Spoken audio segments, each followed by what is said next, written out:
Cette cloche que vous avez peut-être entendue sonne tous les soirs du festival jazz à Saint-Germain-des-Prés pour inviter le public à rentrer en salle. Qu'est-ce que ce festival ? Ce festival, c'est un projet de deux courageux de créer le premier festival de jazz dans ce quartier qui l'a vu naître et de proposer des concerts uniques dans des lieux exceptionnels, dans un quartier où il n'y a quasiment pas de salle de spectacle. Donc nous faisons des concerts, par exemple, dans la cour d'honneur de la Monnaie de Paris ou bien dans le réfectoire des Cordeliers. Le festival va fêter Jazz à Saint-Germain-des-Prés ses 25 ans en mai prochain. Je m'appelle Donatienne Antin, j'en suis la cofondatrice et je vous souhaite le bonsoir à toutes et à tous. Comment parler de courage en jazz ? L'improvisation, c'est l'expression même du courage en musique. Et l'improvisation est le propre de cette musique de jazz. C'est quand les artistes, comme vous allez pouvoir l'entendre ce soir, se sentent libres de jouer quelque chose selon leur inspiration, tout en restant hyper connectés avec les autres membres de leur groupe. Cette liberté, c'est le courage de créer de la musique en direct sous les yeux du public. La cloche qui sonne au Festival Jazz à Saint-Germain-des-Prés, Paris, sonne aussi le moment pour les artistes de rassembler leur courage pour monter sur scène et venir présenter, jouer et interpréter leur musique, celle qu'ils ont écrite. C'est ce que s'apprête à faire le duo que vous voyez derrière moi, composé par Adèle Viré au violoncelle et Oscar Viré à la trompette. C'est un duo qui a demandé un peu de courage aussi, car il est exclusivement composé pour vous ce soir, puisque Adèle Viré joue en quartet habituellement. Est-ce qu'ils sont prêts ? Oui, ils sont prêts. Je vais passer la parole à Adèle Viré, qui va vous présenter sa musique, et je dirai peut-être un tout petit mot à la fin pour qu'on puisse se retrouver. Merci. Merci. On va vous jouer un morceau qui s'appelle « Pour ceux qui sont loin ». J'ai choisi ce morceau aujourd'hui. Pour moi, il a une certaine importance. Je l'ai écrit dans le cadre d'une résidence de composition collective interculturelle avec des musiciens qui vivent dans tous les pays du pourtour méditerranéen.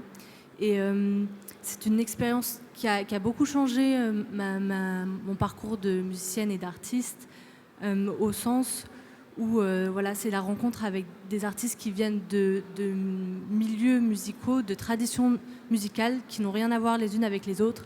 Et en ce sens, c'est une manière de créer qui, pour revenir à notre thématique, pour moi, demande aussi beaucoup de courage. C'est celui d'aller à la rencontre de l'autre en amenant voilà, de son propre patrimoine, de sa propre tradition. Et en même temps en restant les bras grands ouverts pour accueillir celle des autres. Et pour moi, ça demande aussi une part abandonner une partie de ce qu'on est pour mieux accueillir ce que les autres proposent et que tout ceci puisse se rencontrer et ne faire qu'un au bout. Et voilà, ce morceau, pour ceux qui sont loin, est un hommage à toutes ces personnes que j'ai rencontrées qui vivent un peu partout en Europe et en Méditerranée.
Le courage, le talent, la liberté, la créativité, c'est ce qui vous attend au prochain festival, qui a toujours besoin de nouveaux mécènes pour soutenir les artistes et leur courage. Merci beaucoup.